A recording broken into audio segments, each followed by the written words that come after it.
근데 그러면은 생활비나 부양료를 지급하면은 그 유책 배우자라도 이혼을 할 수 있을까요? 질문을 이해되시나요? 질문 해주시면 제가 오히려 답을 할까? 그러면 생활비랑 부양료 잘 주면 이혼 잘못한 사람이라도 이혼할 수 있습니까? 이렇게 물어보시면 죄송합니다. 질문을 만들어요. 대본 만들기.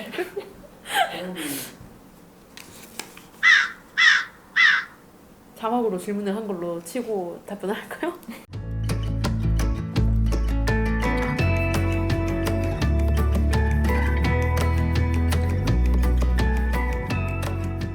유책 배우자 이혼 청구는 잘 안 받아들여져요. 이분들이 자녀도 있었고 그런 생활을 유지하다가 남자분이 대학원을 가가지고 이제 이 여자분을 알게 된 거예요. 네. 둘이 되게 애틋하셨었나 봐요. 관계 자체도 오래 갔어요.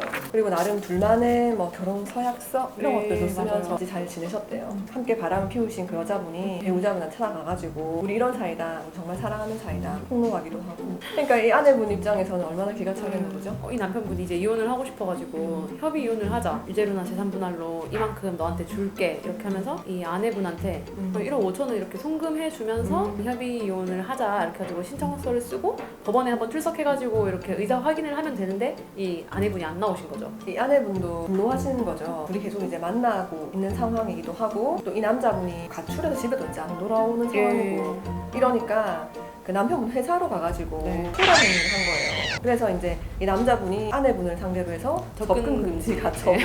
그러면서 이혼 청구, 재판상 이혼 청구를 하신 거죠. 남편분이 아내분을 상대로 해서 이혼을 해달라고 이혼 소송을 하시게 된 거죠. 그러면서 그 이혼 소송 사유로 우리 관계는 이미 끝난 지 오래다. 아내분이 우기나 보복적 감정으로 이혼에 불응한 거다. 배우자들은 부당한 대우를 당했다라고 하면서 네. 접근 금지 가처분을 할 수밖에 없었던 이런 상황들을 설명하기도 하고. 이미 1억 5천이라고 이렇게 재산 분할조로 주기도 했다. 깔끔하게 헤어지려고 아내분 입장에서는 다른 하늘의 날벼락이 아닙니다.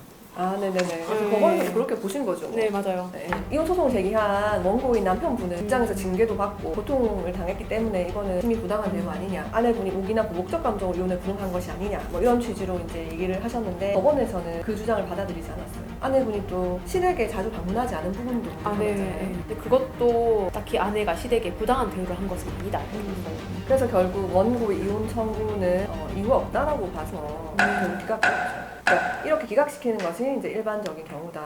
근데 예외적으로 이제 이혼 청구가 인용되는 경우가 있어요. 뭐 유책 배우자의 책임의 태양과 정도, 그다음에 상대방 배우자의 혼인 계속의 의사, 감정, 당사자 연령, 뭐 혼인 생활의 기간과 혼인 후의 구체적인 법률 관계, 별거 기간, 뭐 이런 여러 가지 등을 뭐 고려해서 판단한다. 요약하면 그거예요. 우기나 보복적 감정으로 이혼에 불응하는 것일 뿐이지 피고도 혼인을 계속할 의사가 없는 거예요. 혼인을 계속하겠다라는 주장과는 양립하기 어려운 행동들을 한다는 거죠. 상대방 배우자나 자녀들에게 충분한 뭐 배려나 생활 보장이 되었다. 물론 과거에 원고가 잘못한 건 있다. 하지만 그런 유책성 그리고 그 배우자의 정신적 고통이 이제는 많이 경감되었다.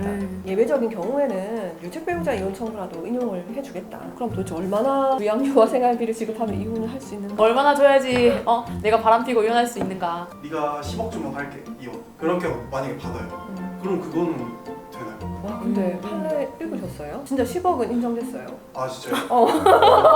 그 정도 주면 두 분이 뭐 협의를 해서 10억이 됐든 100억이 됐든 원하는 만큼 받고 만족이 된다고 한다면 협의 이혼 하시면 되는 거죠. 유책 배우자 말고 유책 배우자의 배우자인 상대방 배우자, 이분이 결국은 경제적으로 자립을 할 수 있을 정도로 계속해서 지원을 받았느냐가 관건인 거잖아요. 자발적으로 양육비나 부양료를 지급하고 생활 안정을 위한 배려를 해봤다 하면 그런 전체적인 사정을 고려해가지고 인정된 케이스가 있어요.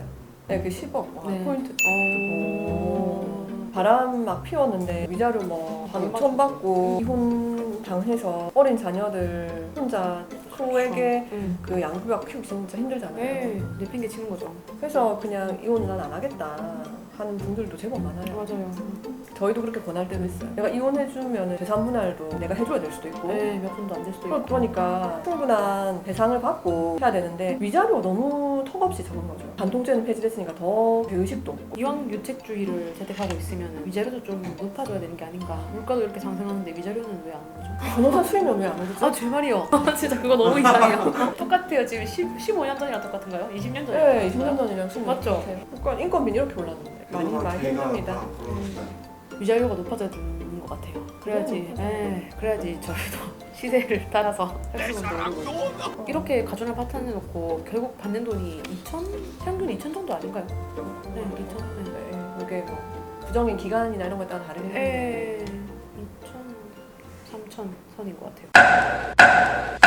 아까 10억 정도의 구양료를 꾸준히 지급해서 정성을 보였다. 이런 경우에 이제 유책 배우자지만 이혼이 됐잖아요. 그럼 또 뭐 어떤 경우에 인정된 케이스가 있냐? 그게 궁금하시죠? 예. 너무 아내분이 이제 남편분하고 좀 사이가 좀 평소에도 안 좋으셨어요. 그러다가 남자분을 알게 된 거예요.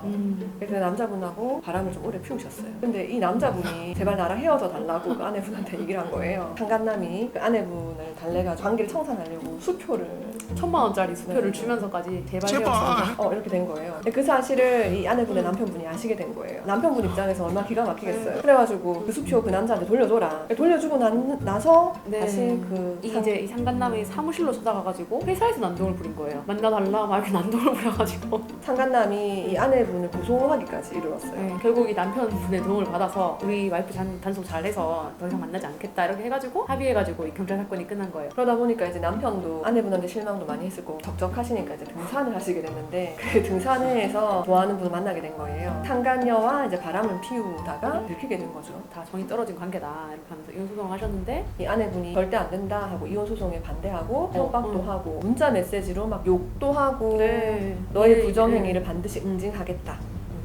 그렇게까지 아름답게 얘기하진 않았어요. 그리고 네 그렇죠 그렇죠 굉장히 미화해서 나는 너보다 더 좋은 남자 만나서 행복하게 살 거다. 그러니까 사실은 그 내용만 보면은 아내분도 이혼을 하고 싶어 하시는 게 좀 보이잖아요. 그러니까 이게 이제 오기나 보복적 감정으로 형식적으로만 이혼에 불응하는 거죠. 그래서 이 정도가 되니까 법원에서도 이혼을 해야 한다고 남편분의 손을 들어주신 거예요. 네. 판례 원칙에 따르면은 원래는 그러한 이혼 청구는 받아들여서는 안 되는 거거든요. 그런데 그 이후에 아내분의 태도, 아내분도 혼인 관계를 사실상 유지할 생각 없이 오기나 보복적 감정으로 불응하는 것일 뿐이니까 받아들여 준다는 거죠. 아내분이 바람을 피웠잖아요. 사실상 두 사람은 혼인이 파탄됐다. 그리고 원고가 나중에 바람을 피운 건 맞지만 이건 파탄된 이후의 부정행위다. 남편분에게만 유책성이 있다고 보기 어렵다. 그러한 관점도 사실 혼재해 있다고 볼 수 있을 것 네.